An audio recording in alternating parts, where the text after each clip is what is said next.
மூலிகை மசாலா பொருட்கள், நவதானியங்கள், காஃபி தூள், எண்ணெய் அரைக்கும் இயந்திரங்களை பயன்படுத்தி மாதம் 40,000 ரூபாய் வருமானம் பெற தொடர்புக்கு 9894966652. 7 தலைமுறைகள் பாரம்பரியமிக்க ஒரே சித்த மருத்துவ ஸ்தாபனம் சேலம் சிவராஜ் சித்த வைத்தியசாலை. இப்பொழுது சேலம், ஈரோடு, சென்னை, ஹொசூர், திருப்பத்தூரில் தினசரி மருத்துவரை சந்திக்கலாம். தொடர்புக்கு 9842272250. 2 ஸ்பூன் போதும். Lion date syrup. இதுல அயன், ஃபைபர், விட்டமின்ஸ், நோய் எதிர்ப்பு சக்தி அதிகமா இருக்கு. Lion date syrup. நேர்களே வணக்கம், இது சாணக்கியா. நான் உங்கள் அருண். இன்று நம்மோடு மீண்டும் நமது ஆசிரியர் இணைந்திருக்கிறார். கேட்பதுக்கு நிறைய இருக்குது, வாருங்கள் கேட்கலாம். வணக்கம் சார். ரொம்ப திமுக அரசு பற்றின விமர்சனங்கள், தேர்தல் முடிவுகள், இது பற்றின டிபேட்ஸ்லாம் முடிஞ்சு மீண்டும் லாஸ்ட் 2 வருஷமாக எதை பற்றி விவாதித்தார்களோ அதே விஷயத்துக்கு இப்போ இந்த டாபிக் வந்திருக்கு. அதிமுக பிரைம் டைம் டிபேட்டாக இன்றைக்கி எல்லா டிவி சேனல்லையும் இதுதான் இருக்கிறது. அதிமுகவில் ஓபிஎஸ் ஐபிஎஸ்ன்ற பிரச்சனை போய் டிடிவி சசிகலா அவங்க பிரச்சனைலாம் போய் இப்போ செங்கோட்டையன் என்ற ஒரு டால் லீடர் பற்றின மையப்படுத்தின விஷயம் பிடித்திருக்கிறது.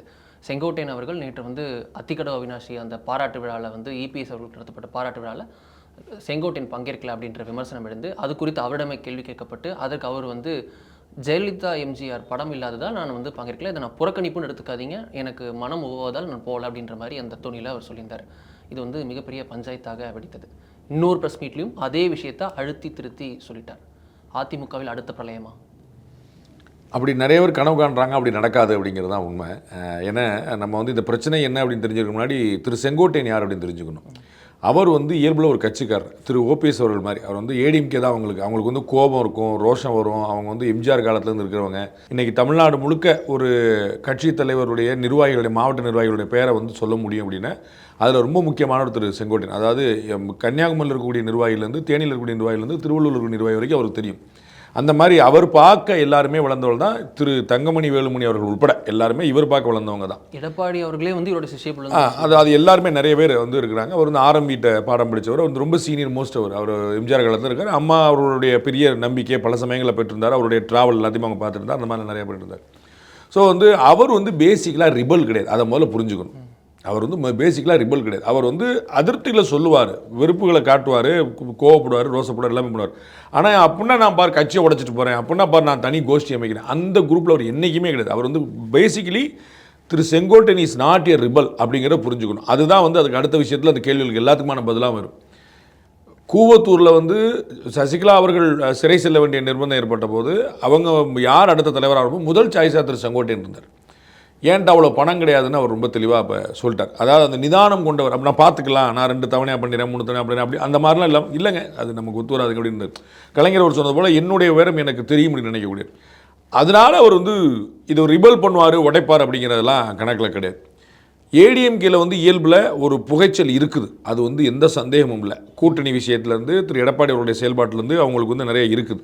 அது இந்த 6 பேர் கொண்டவர்கள்லாம் பேசுகிறாங்க எல்லாரும் பார்த்தோம். அப்போ திரு வேலுமணி தலைமையில் எல்லோரும் இயங்குறாங்க அப்படின்னு சொன்னாங்க.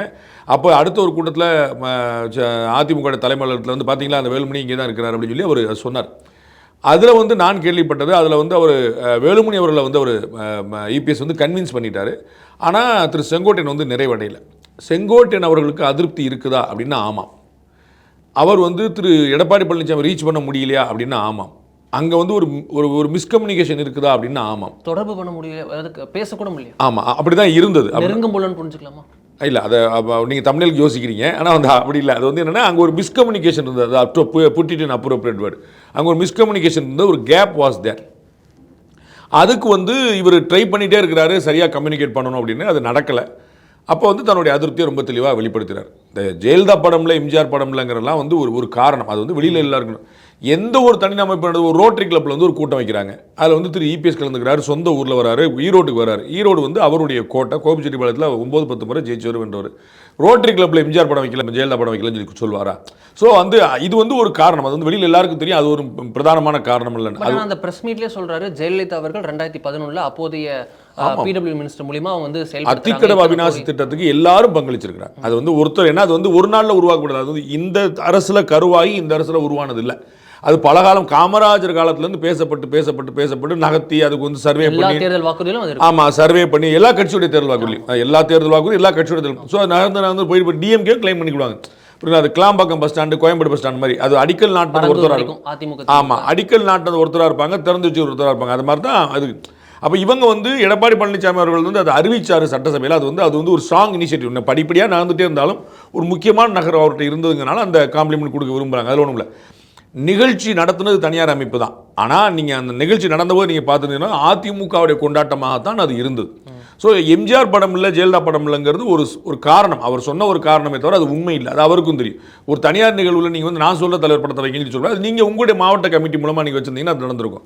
இவருக்கு வந்து ஒரு அதிருப்தி இருந்தது. நான் கேள்விப்பட்டது இந்த நிகழ்ச்சி நடந்து முடிஞ்ச பிறகு அது வந்து சரி பண்ணப்பட்டுருச்சு. அது வந்து பேசி அவரே திரு எடப்பாடி பழனிசாமி திரு செங்கோட்டையனுமே பேசி அதை வந்து சரி பண்ணிட்டாங்க. ஒரு கேப் இருந்ததை, ஒரு மிஸ்கம்யூனிகேஷன் இருந்ததை நம்ம ஹேண்டில் பண்ணிடலாம் அப்படின்னு திரு செங்கோட்டையனுடைய எதிர்பார்ப்பும் அவ்வளோதான். அவர் வந்து கம்பு சுத்துறவர் கிடையாது. நான் யார் தெரியுமான்னு சொல்றவர்லாம் கிடையாது. ரொம்ப அமெரிக்கா நமக்கு எதுக்குங்க அப்படிங்கிற நினைக்கக்கூடிய ஒரு தன்மை கொண்டவர் தான். அதை வந்து இவங்க கம்பு சுத்துறவரா மாற்ற போறாங்களா அப்படிங்கிறது இனிமே தான் பார்க்கணும். அது நமக்கு தெரியாது. யார் மாற்ற போறாங்கன்னா யார் தலைமையில் இருக்கிறவங்க தான். திரு எடப்பாடி பழனிசாமி உள்ளிட்டவர்கள் ஃபோர்ஸஸ் இருக்க வாய்ப்பு இல்லையா? அதான் அடுத்தது வரேன் நான். திரு ஓ பன்னீர்செல்வம் வந்து ஏற்கனவே ஒரு உதாரணமாக சொன்னேன். சில பேர் வந்து ஏற்கலை. நான் வந்து இதை தகவலுக்காக நான் பேசுன போது சில வந்து ஓபிஎஸோட உதாரணம் சொல்லாதீங்க அப்படின்னாங்க.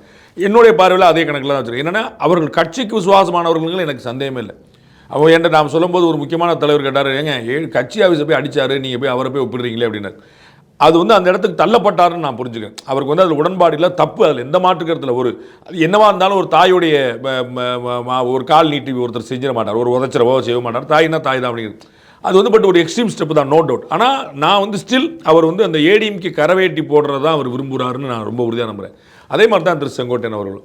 ஸோ இது வந்து பிஜேபியிலேருந்து ஒரு வேலை பார்த்து வச்சுருக்காங்க, அவங்க தூண்டி விட்றாங்க, ஏடிஎம்கே பழக்க பார்க்குறாங்க.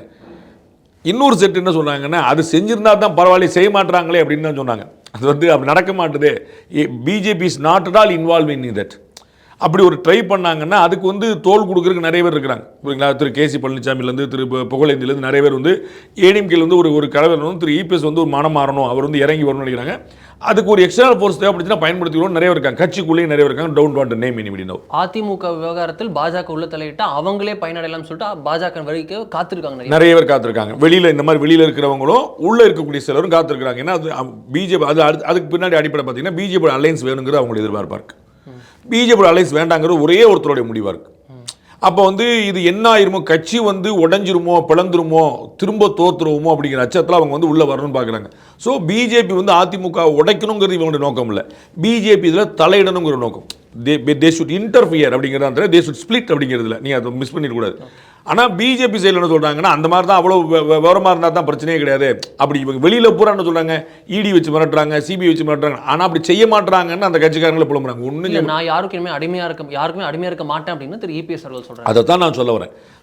ஏடிஎம்கேல 2ஆம் கட்ட தலைவர்கள் ரைட் ஃப்ரம் நம்பர் 2லேருந்து எல்லாருமே வந்து பிஜேபி வேணும்னு விரும்புகிறாங்க. நம்பர் 1 வந்து இன்னும் 2-3 பேர் விரும்பலை, அதையும் சேர்த்து சொல்லணும், நம்ம வந்து மறுத்துட முடியாது. ஆனால் நம்பர் 1 திரு இபிஎஸ் வந்து விரும்ப மாட்டார். அதை வந்து நிறைய பேர் புரிஞ்சுக்கிறாங்க. கடைசியில் வந்துடும் சார், லேட்டாக வந்துடும் சார் சொல்கிறாங்க. இதுதான் அந்த அடிப்படையான பிரச்சனை. அது வந்து பிஜேபிக்கும் ஏடிஎம்கான ரிலேஷன்ஷிப். திரு இபிஎஸ்க்கும் திரு செங்கோட்டைக்குமான வந்து இதுக்கு சம்பந்தம் இல்லை. செங்கோட்டையன் அவர்களை பாஜக பின்னிலிருந்து இயக்கவில்லை, அதை நம்ம புரிஞ்சுக்கணும். எக்ஸ்டர்னல் ஃபோர்ஸில் அவர் இன்ஃப்ளூயன்ஸ் ஆனவர் இல்லை. அவர்கிட்ட அப்படி சொல்ல மாதிரி அவர் வந்து நல்ல குட் புக்கில் இருக்கிறாரு, எல்லா தலைவரும் பேசுவாங்க, அதில் ஒன்றும் குழப்பம் இல்லை. நமக்கு வந்து பிஜேபி வந்து கேன் ரீச் திரு செங்கோட்டையனான எஸ் தே கேன் ரீச், அவங்க பேசுகிறாங்க அதில். ஆனால் இந்த விஷயத்தில் அவங்களுடைய பங்களிப்பு எதுவுமே கிடையாதுங்கிற நம்மளால் வந்து ஃபர்ஸ்ட் ஹேண்ட் இன்ஃபர்மேஷனாகவே சொல்ல முடியும்.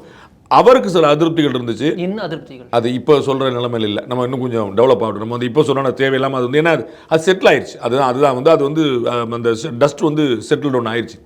அவங்க வந்து ரீச் பண்ண முடியாத இடத்துல ஒரு கேப் இருந்தது, அதை வந்து சொல்கிறாரு, சரி பண்ணுறாங்க, அவ்வளோதான். அதோட முடிஞ்சு வச்சு. அதுக்கப்புறம் அவங்க பேசின விஷயங்கள்லாம் நிறையா இருக்கும். பட் அது ஆன்கோயிங்கில் இருக்கக்கூடிய விஷயம். அது வந்து நம்ம வந்து இப்போ அதை நம்ம தூக்கி கல்லறிய வேண்டியதில்லை. அது வந்து அப்போ தேவை வரும்போது ஆட்டோமேட்டிக்காக வெளியே வரும். ஸோ அங்கே ஒரு பிளவு இருக்குதா, பிரச்சனை வந்துருச்சாங்கிறதுலாம் இல்லை. இயல்பிலேயே இந்த அடுத்த கட்ட தலைவர்களுக்கு வந்து ஒரு 2ஆம் கட்ட தலைவராக எல்லாருமே இருந்தது தான். திரு எடப்பாடி பழனிசாமி ஃபேஸ் பண்ணுற மெயின் பிரச்சனை அதுதான். அவர் அமைச்சராக இருந்தபோதே திரு ஜெயக்குமார்லேருந்து திரு கேபி முனிசாமிலேருந்து திரு சிவி சண்முகத்துலேருந்து திரு செங்கோட்டையன் எல்லாருமே அமைச்சராக இருந்தவங்க தான். அப்போ நான் ஒரு அமைச்சர், நீ ஒரு அமைச்சருங்கிறது தான் பார்வை. அப்போ திடீர்னு நீங்கள் பொதுச்செயலாளர் ஆகும்போது அந்த அவங்கள்ட்ட வந்து சரியாக மெசேஜை ரிசீவ் பண்ணுறதுல ஒரு கேப் வரும். அதனால் திரு ஜெயக்குமார் போன்றவர்கள், கோகுலேந்திரா போன்றவர்கள், மற்றவங்களாம் அப்படி வந்து பேசும்போது ஒரு சின்ன கேப் இருக்குதோ, இன்னும் கொஞ்சம் ஊதிட்டே இருக்கிறாங்களோ அப்படிங்கிற மாதிரி தெரியுது. பட் செங்கோட்டையன் அவர்களை பொறுத்த வரைக்கும் அது வந்து செட்டில் டவுன் ஆயிடுச்சு. இதில் தான் நீங்கள் சொன்னபடியே கோகுலேந்திரா அவர்களும் இப்போ லேட்டஸ்ட்டாக ஹெட்லைன்ஸ் வந்திருக்காங்க. இது வந்து இன்றைக்கி வந்து ஒரு நிகழ்ச்சியில் டெல்லியில் வந்து அதிமுக அலுவலக திறப்பு விழாவில் திருமதி கோகுலேந்திரா பங்கேற்கிறாங்க. இங்கேருந்து காணொலி காட்சி மூலிமா திரு இபிஎஸ் திறந்துக்கிறார், பங்கேற்கிறாங்க. ஆனால் நேற்று ஒரு நிகழ்வு நடந்த ஒரு வீடியோ வைரல் ஆகிட்டு இருக்கு. அதில் வந்து அவங்க பேசுகிறாங்க, ஒரு வட்டச்செயலர் மீட்டிங் மாதிரி ஒரு போயிட்டுருக்கு. அதில் வந்து முன்னாள் அமைச்சர்கள் சிலரும் உட்காந்துருக்காங்க, சத்யா உள்ளிட்டவர்கள்லாம் இருக்காங்க. அவங்க சொல்கிறாங்க முன்னாள் அமைச்சர்களுக்கெல்லாம் மரியாதையே கிடையாது, ஒரு போஸ்டரில் ஃபோட்டோ போடுறது கூட அவ்வளோ தயக்கமாக உங்களுக்கு, தேர்தல் நேரத்துலையாவது அட்லீஸ்ட் நீங்கள் வந்து கோஷ்டி பூசல் இல்லாமல் இருங்க அப்படின்ற மாதிரி ஒரு அட்வைஸாக ஒரு விரக்தி துணியில் அவங்க பேசுகிறத பார்க்க முடிஞ்சது. முன்னாள் அமைச்சர்களுக்கு மரியாதை இல்லை அப்படின்னு ஒரு முன்னாள் அமைச்சர் சொல்கிறாங்க அப்படின்னா அது வந்து செங்கோட்டையனுடைய இஷ்யூவோட கனெக்ட் பண்ண வேண்டியதில்லை. அது வந்து காக்கா உட்கார பணம்பளம் விழுந்த மாதிரி ரெண்டும் அடுத்தடுத்து நகர்ந்தனால டக்குன்னு அப்படி கொண்டு போயிட்டாங்க. ஆனால் அப்படி இல்லை, அவங்களுடைய வருத்தத்தை சொல்கிறாங்க. அங்கேயே அவங்களுக்கும் வளர்மதி அவர்களுக்கும் ஒரு பிரச்சனை இருக்குது. அவங்களுக்கும் ராஜகண்ணப்பனுக்கும் இருந்துச்சு. அவர் அதிமுகவில் இருந்தபோது ஒரே சமூகத்தை சேர்ந்தவங்க, ஒரே ஏரியாவை சேர்ந்தவங்க, அந்த மாதிரிலாம் பல பிரச்சனை. அதனால தான் அவங்க வந்து சிவகங்கை இளையாங்குடியில் அங்கேருந்து இங்கே வந்து அண்ணா நகருக்கு ஃபோக்கஸ் பண்ண வேண்டியிருந்துச்சு. அந்த மாதிரி அது வந்து நீ முந்தியா நான் முந்தியாங்கிற போட்டியில் வரக்கூடிய விஷயம் தான். இப்போ வரக்கூடிய அடுத்த தலைவர்களும் வந்து இப்போ எப்படி எம்ஜிஆருக்கு ஒரு பெரிய டீம் இருந்துச்சு, நெடுஞ்செழியன், பண்ருட்டி ராமச்சந்திரன், அந்த மாதிரி ஒரு எஸ்டி சோமசுந்தரம், அவர் பெரிய டீம் இருந்துச்சு. அந்த டீமை அப்படியே கழட்டி விட்டு ஜெயலலிதாக்குன்னு ஒரு டீம் ஃபார்ம் பண்ணாங்க. அதில் வந்தவங்க தான் திரு செங்கோட்டையன், இந்த ஓபிஎஸ், இவங்க எல்லாருமே இந்த மாதிரி இப்போ அடுத்த தலைமுறையிலலாம் அப்படி வந்தவங்க தான். அதே மாதிரி திரு இபிஎஸ் வந்து ஒரு தலைமுறை ரெடி பண்ணுறார். அவர் வந்து அடுத்த தலைமுறை ரெடி பண்ணுறார். ஜெயலலிதாவுடைய தலைமுறை தாண்டி அவருக்குன்னு கழிதல்னு புரியல, அவருக்குன்னு ரெடி பண்ணுறாரு. அது கழிதா இல்லையாங்க நம்ம அப்புறம் பார்த்துக்கணும். நம்ம வந்து புரியுங்களா, அது வந்து வேல்யூ அடிஷனா இல்லாட்டி டெலிஷனாங்கிற அப்புறம் பார்க்கணும். புரியுங்களா, நியூ நான் சொல்ல வர்றது வந்து புதுசாக உள்ள வந்து வளர்க்கிறார், அவ்வளோதான். இது வளர்க்கிறாருன்னா இது அழிக்கிறார் அப்படின்னு நம்ம புரிஞ்சுக்க வேண்டியதில்லை. அப்படி ஒரு விஷயம் வந்து இன்னும் பேர்ன் ஆகலை. அப்போ இந்த டீம் வரும்போது நான் என்ன எதுக்கான பேர்ன் ஆகலைன்னு சொல்கிறேன், அது தலைமையோட உத்தரவோடு நடக்கலை. அதுக்காக சொல்கிறேன், கோகுல இந்திரா ஃபோட்டோவை போடாத அப்படின்னு இபிஎஸ் தகவல் கிடையாது. அதை நம்ம வெரி கிளியராக புரிஞ்சுக்கணும். பழைய ஆட்களை பூரா மதிக்காத அப்படிங்கிற சென்ஸ் அவர்கிட்ட கிடையாது. அவர் அதை சொல்லலை. அவருக்கு வந்து இன்னும் அவருடைய தயவு தேவைப்படுது. ஏன்னா இன்றைக்கும் அதிமுக தூக்கி பிடிச்சிருக்கவங்க பூரா அவர் கூட இணையாக மந்திரியாக இருந்தவங்க தான். சரிங்களா, நீங்கள் திரு செல்லூர் கொண்டு வந்த டீம் இல்லை. ஆமாம் எல்லாருமே வந்து ஸோ அந்த பழைய ஏடிஎம்கே அதுதான் பலமாக இருக்குது. புரியுங்களா, அது இன்னும் பலவீனமாக இல்லை.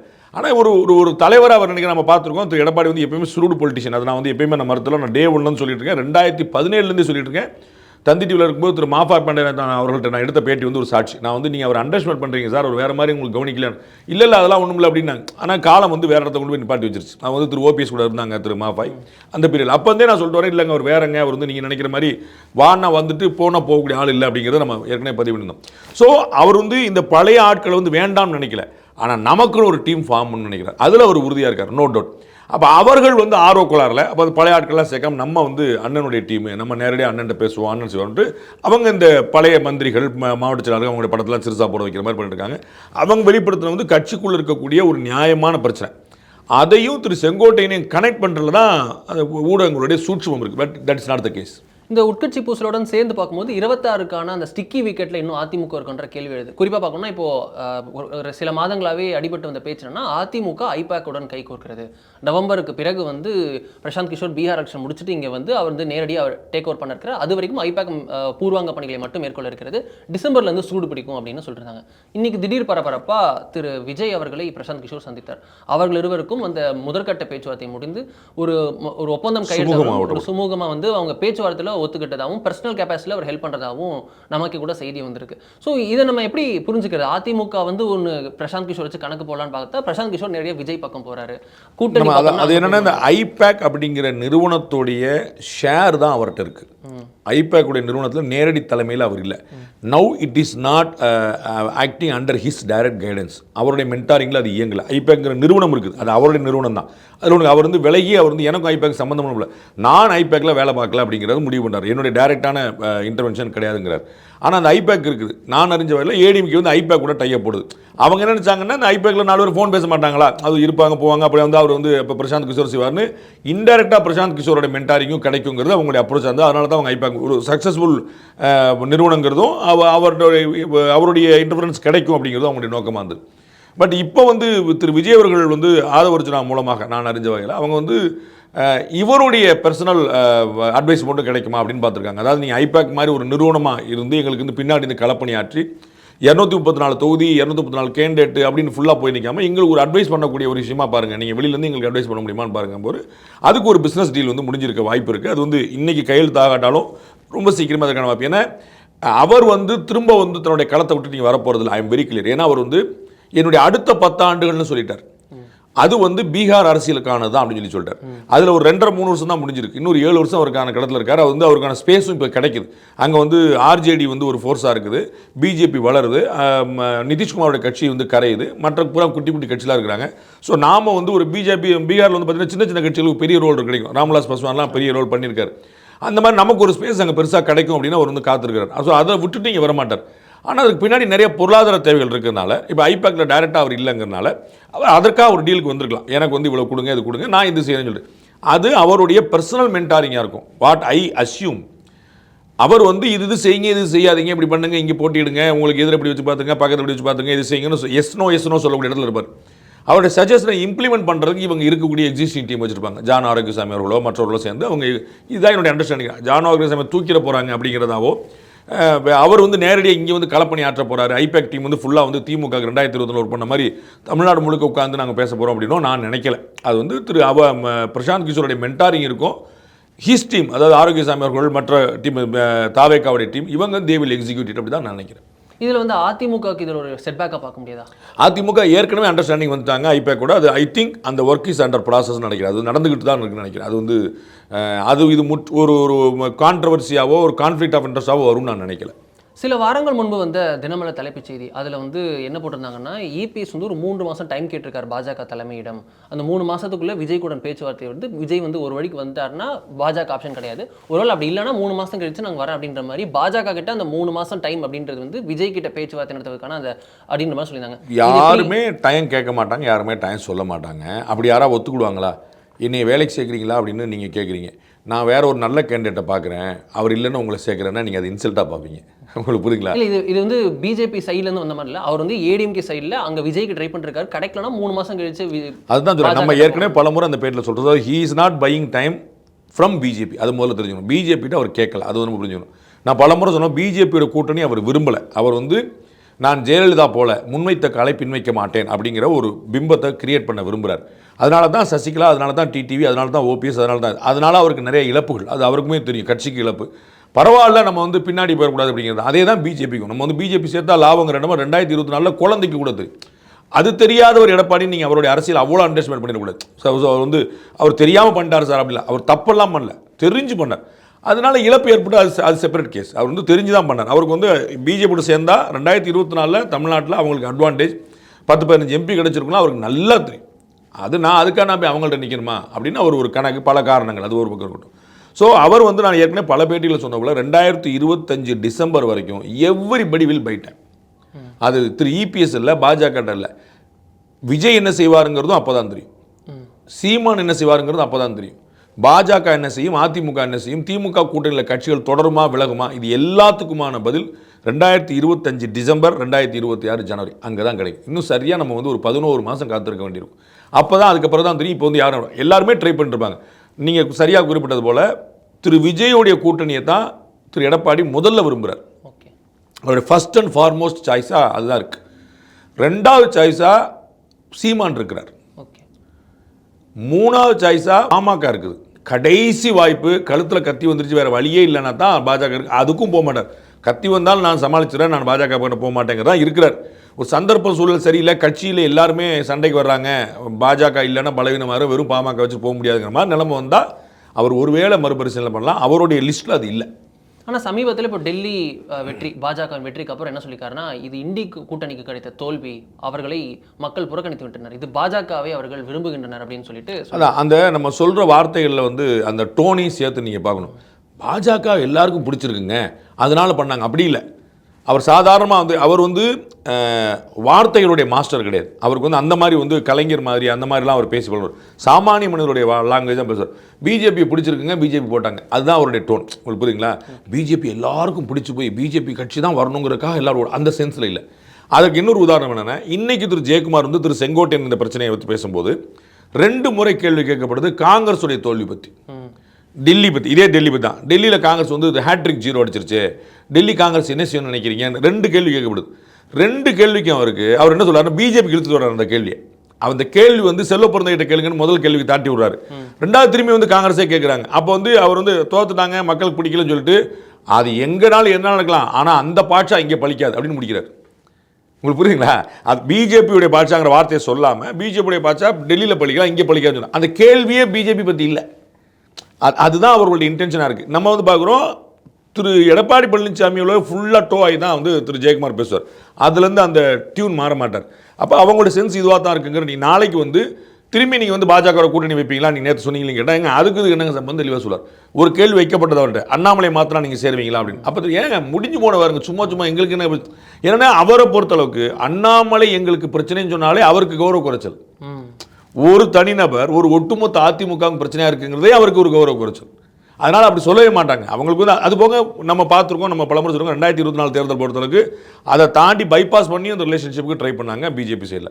ஸோ இவர் வந்து ஒரு உடும்புப்பிடியாக இருக்கிறாரு. அது வந்து இந்த கணக்கில் எங்கேயும் வந்து ஒரு பிஜேபி சொல்லுவாங்கன்னா பிஜேபி வில் பி இந்த last or least choice of ADMK. ரொம்ப நன்றி சார். தேங்க்ஸ்.